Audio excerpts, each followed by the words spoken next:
Welcome to Mr. Hutchings History, where the past comes alive. Let's dive into today's story. All right, so welcome back for another deep dive with us. Today we're tackling a question that one of you sent in. It's about the Canadian youth movement back in the 1960s, specifically why it kind of fizzled out. You know, after all that energy and activism and everything, we're going to be looking at a lecture that really digs into this. And let me tell you, there are some pretty interesting twists. I had no clue that, like, a major event in the U.S. actually had a big impact on the Canadian youth movement, too. Yeah. Crazy, right? So let's jump in. Yeah, social movements, they're rarely isolated things happening in one place, can definitely set off reactions somewhere else. Kind of like a butterfly effect, but, for social change. Okay, so let's unpack this. The lecture zeroes in on Quebec, where you had these super passionate young activists involved in groups like the FLQ, which was pretty radical. But then a lot of that energy seemed to move over to the Parti Québécois, the PQ. What was that all about? Well, the PQ, led by René Lévesque, it was a more mainstream political party. They still wanted Quebec sovereignty. Yeah. But their way of going about it was different, working within the system, not like full-on revolution. So for those activists who really wanted change, the PQ offered a different way to go about it, a chance to focus their energy on something more concrete, something that felt like it could actually get results. So it's like when a cause you're really into starts to get more popular, more mainstream, maybe there's a part of you that misses that feeling of being like the outsider.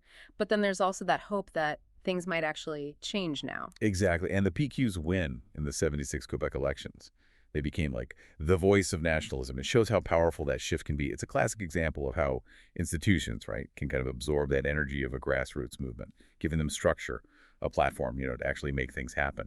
But of course, it's not always smooth sailing. There's often tension, debate within the movements as they change. Makes me wonder about those activists who, maybe weren't ready to jump into mainstream politics. Did they feel left behind? Did they start their own separate movements? I'd love to know more about those different groups, how they reacted to the PQ's rise. That's a great question. It wasn't just one big uniform movement. There were definitely those who stayed outside the system. Some might have felt the PQ had compromised too much. Like, working within the system meant giving up their ideals, It's a tension you see in a lot of social movements. Often leads to splits and new, more radical groups forming. It sounds like understanding what was going on inside the movement is key to figuring out why it lost steam overall. But the lecture also talks about something that happened outside of Canada. That had a chilling effect on activism. The Kent State shootings in 1970, what can you tell us about that? Yeah, Kent State. That was a turning point. You had these unarmed students protesting at Kent State University in Ohio, and the National Guard opened fire, killed 4 students. The impact of that event was huge. It was felt all across North America. It's hard to imagine what that must have been like for young people in Canada who were already involved in activism to see that kind of violence used against peaceful protesters. Terrifying, right? Did it change how Canadian activists did things? Did they become more cautious? Yeah, I think it's safe to say that Kent State really had a deep impact on a lot of activists. It was a stark reminder of what could happen if you speak out. Yeah. A wake-up call, that the state could and would use force to keep things in check. It's hard to say for sure how specific tactics changed, but the overall feeling, that sense of urgency, maybe even the willingness to take risks, it likely shifted after Kent State. It sounds like that event really cast a long shadow, making activists think about the potential cost of their actions. But the lecture also points to something more internal, almost inevitable, something that contributed to the movement's decline. Exactly. We can't forget about the impact of time and how life just, moves forward. Those passionate students who were leading the movement in the 60s, they were getting older, graduating, starting careers, having families. Their priorities were naturally changing. It makes sense. Life has a way of throwing you curveballs, new challenges, responsibilities, and your focus changes. But did this generational shift show up in other ways within the movement? Did it lead to clashes between older and younger activists, different ideas about strategy, goals, that kind of thing? I'm curious about how those dynamics played out as the movement aged. Oh, absolutely. Generational shifts in movements, it always creates interesting dynamics. As the 60s generation, they got older, their approaches to activism probably changed too. Some maybe got more pragmatic, more focused on working within the existing systems, while others may be stuck to their radical roots. And that could lead to some friction, different paths within the movement. Yeah, it's like a mini version of the bigger changes happening in society at the time. But what's really interesting to me is this idea that the Canadian government itself played a part in the movement fading out. And not by, like, cracking down on it, but by doing something kind of unexpected. Right. That's what makes the Canadian case so unique. And honestly, a bit confusing. Instead of just shutting down the youth movement, they actually engaged with it, addressed some of their concerns, even funded groups that were seen as radical at first. It's a strategy that seems kind of counterintuitive, you know? It does make you wonder what they were thinking. Was it genuine, like actually trying to listen to their citizens? Or was it more calculated, like a way to kind of take the energy out of the movement so it wouldn't become, too disruptive? It's tough to say for sure what their motives were. Probably a mix of things, you know? But the effect is clear. Look at the Sir George Williams University protests in '69. Students were protesting racism, right? And instead of just shutting them down, the government ended up funding groups like the Black United Front, which came out of that very protest. Wow, so they basically said, okay, we hear you, here's some money, go make the changes you want. That's so different from how a lot of governments react to protests these days. Makes you wonder if that approach could work today, Could offering concessions resources actually help things calm down and lead to, like, more productive conversations? It's a great question. The Canadian example shows it's at least worth thinking about. By addressing some of the movement's demands, the government kind of took the wind out of their sails, It didn't solve everything, obviously, or make everyone happy. But it did open up space for more nuanced conversations, maybe even a sense that progress was possible within the system. It's like they were acknowledging that these young people, they weren't just troublemakers, right? They were citizens who cared about their country and wanted to make it better. But the lecture also brings up another example of this. Prime Minister Trudeau's response to the whole drug policy debate. Yeah, that's another interesting one. In '69, Trudeau sets up the Dain Commission to study drug use in Canada. The report comes out in '70. It didn't say to legalize everything, but it did say the government shouldn't be in the business of enforcing morality. This was a sign of a shift towards a more pragmatic and evidence-based approach to drug policy. So instead of just saying drugs are bad, don't do them, they were willing to step back and look at the bigger picture. Pretty remarkable, especially back then. Makes me want to check out that Dain Commission report, See what other insights they had. I think you find it pretty fascinating. It was groundbreaking for its time, really challenged how people thought about drugs and drug policy.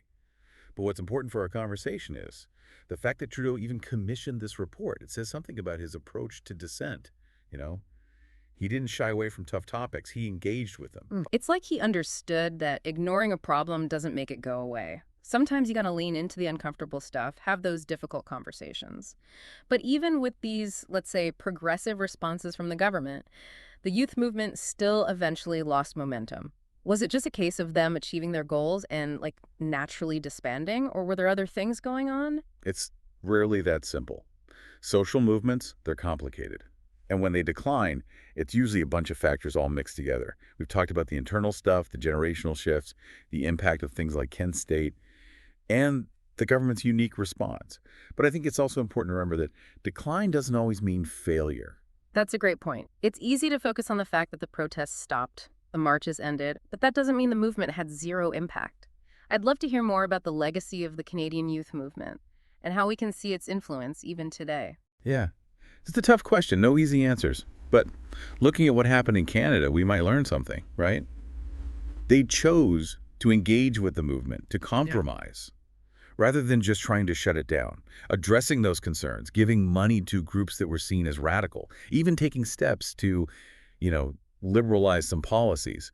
It's a different way of doing things. It's like they saw the youth movement not as an enemy, but as, like, a group of citizens with real concerns, concerns that needed to be listened to, addressed. Exactly. And it makes you think, how often today do we see governments quickly labeling any kind of dissent as, like, dangerous or radical, without really trying to understand where it's coming from, Yeah, it often feels like it's immediately, you disagree, so you're against us, which totally shuts down any chance of actually talking or finding some middle ground. Right. And that's what makes the Canadian example so interesting.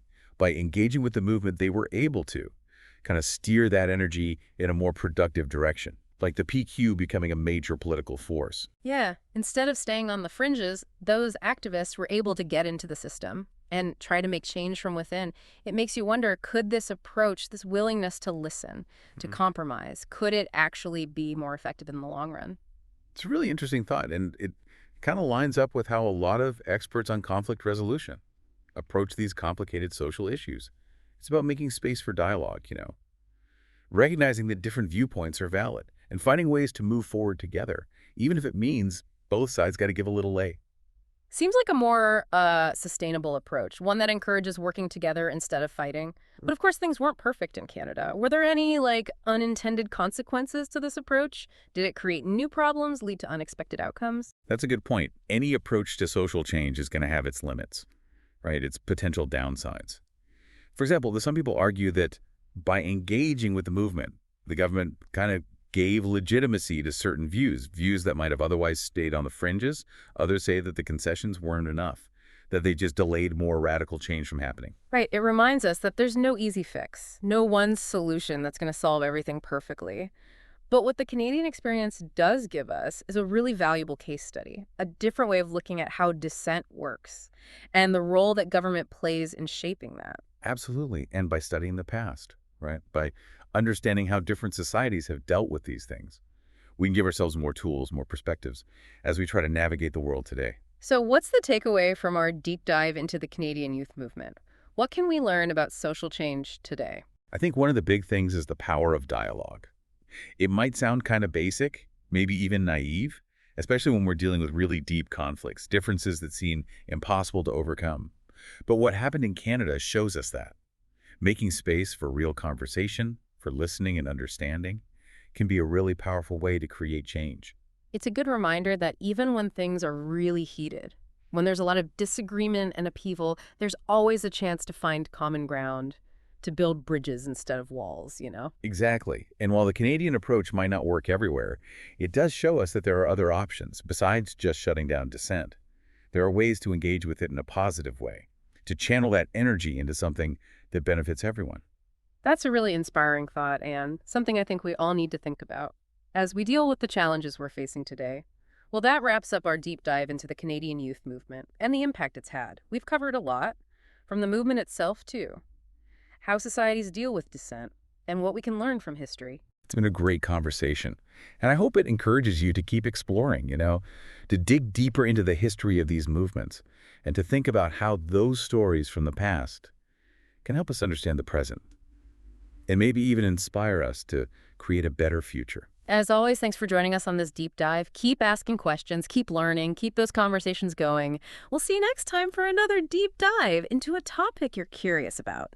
Thanks for listening to Mr. Hutchings History. Keep exploring, and we'll see you next time.